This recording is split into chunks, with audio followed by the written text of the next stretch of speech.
Yan mga ka-idol, harvest time tayo ng ating sili. Ayan ang ating kasama, si Toto GR. Damo na, G. Damo na.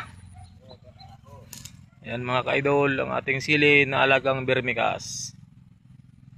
Marami pang bunga mga ka-idol at siyempre patuloy ang kanyang pagbulak. At ayan, medyo malinis na. Nawala ng mga damo dahil sa paglilinis ni Toto GR. Shoutout na ito. Oh, shoutout ko na sa mga kabataan niya, mga tamaran. Si Toto GR, pirtik pisan. Ayan ang kanyang nilinisan ng ating sili. Mga sunod na araw, atin naman ito mga ka-idol, abunuhan ng Vermicas. Ihalo natin sa fertilizer mga ka-idol na tripol. At ilalagay naman dito sa ilalim ng puno ng ating sili.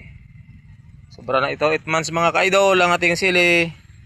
Pero ayan, kung inyo nakikita, marami pang bunga.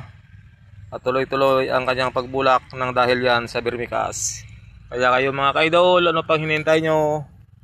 Umorder na kayo sa Shopee ng Vermicas. Thank you so much for watching. God bless, ka-farmers.